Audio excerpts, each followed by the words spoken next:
So, passion without experience does not lead to success. I found this out the hard way, I'll tell you that right now. And a couple of things that I'm going to talk to you about today is the importance of building to give and also learning by doing. What that means to me is that when we started this company that provides web developer training, we started it off as a full-time, well, kind of like half-time, meet every day, go to class 20 hours a week, and learn to code. So 10 weeks, 200 hours. Sounds pretty intense, right? It's a lot of time.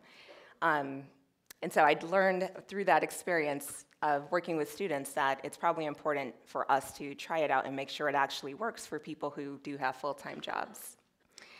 One of the things that I experienced with the company that we started that provides web developer training is doubt when we first started. We had a few articles that came out, and we would get comments that would say, this sounds like a crazy idea. Why would anybody pay to go to an immersive training school and learn web development? It takes a really long time to learn it. So we dealt with a lot of skepticism and all of that from the community. And this picture is kind of funny. This is me and my co-founders, but just kind of, we were sitting there thinking, we're going to do this. I quit my job, actually, to start this company and became an entrepreneur without any experience doing that, and just started a company just believing that in what our mission was.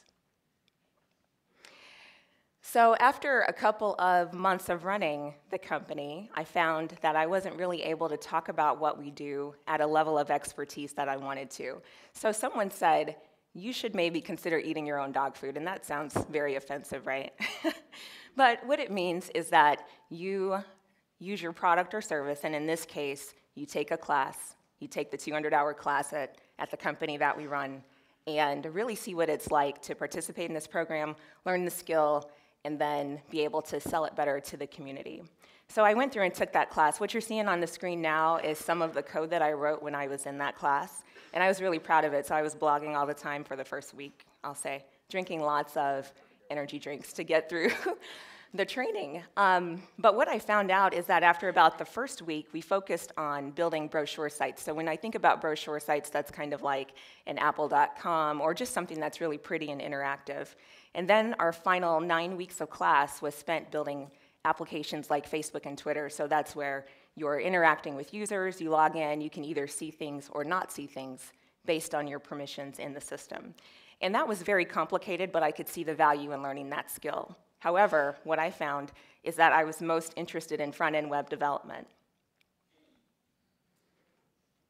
So through that experience, I had my own aha moment, and that came through figuring out that understanding how to build websites, I could actually use that skill to teach people in about 3 hours how to build websites, or I would say an overview of it, where they would get kind of the gist of how to do it and then leave with the website. So I came up with this format.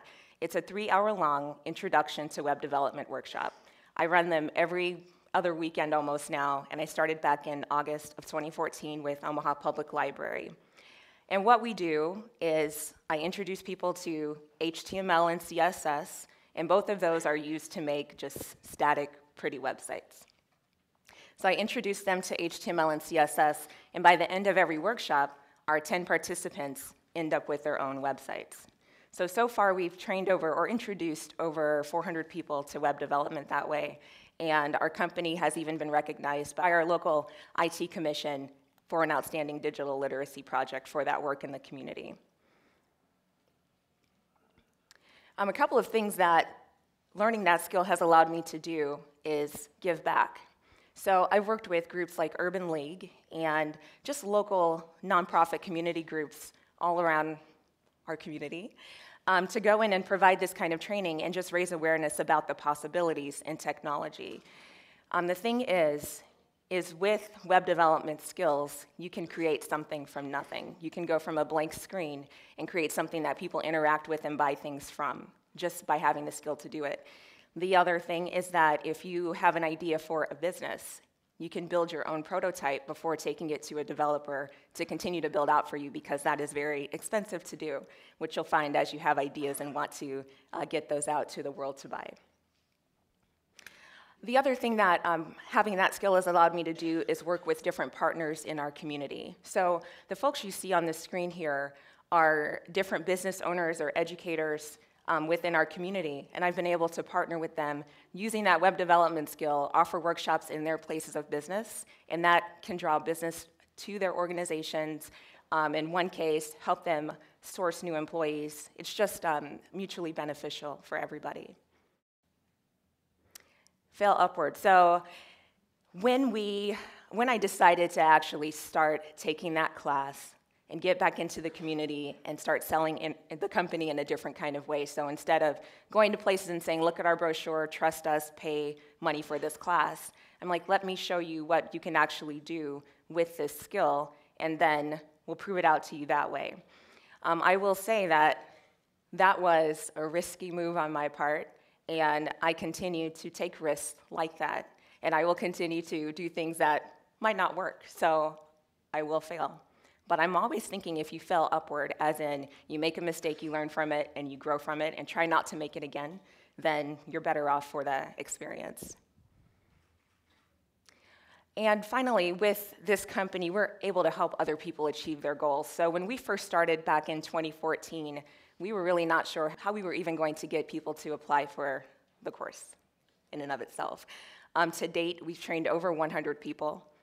And people have gone from being stay-at-home moms to web developers. So they've gone from $0 a year in income to $55,000 a year. One of our graduates just reported to me that she got a new job making $75,000 a year. And that's pretty incredible when you think this is an opportunity where you do not have to quit your job. You don't have to leave the workforce. So you are minimizing a lot of the risk and able to learn a new skill and achieve some of your dreams. So this picture that you see here is representing the growth of more women in our programs too. So when we first started, we had 0% female participation, and now we're at about 40%. But that picture back in 2014, fall of 2014, we were at about 60% female participation. So that's pretty incredible to see. And we want to continue to do what we can to encourage more women to get into technology. Vince Lombardi, I'm sure many of you know who he is. He is a legendary football coach, but great with quotes. And one of his most famous quotes is, "The only place success comes before work is in the dictionary." That is 100% true. When people think about web development, I will tell you that it's definitely not easy. It is something that's very challenging, but it can pay very well when you're really good at it. So it's a skill worth having. It's also complementary to pretty much anything you're going to decide to do for your career. Every company has a website. Every organization has some sort of a web presence or that necessary interaction. So it's a skill worth pursuing. And thank you.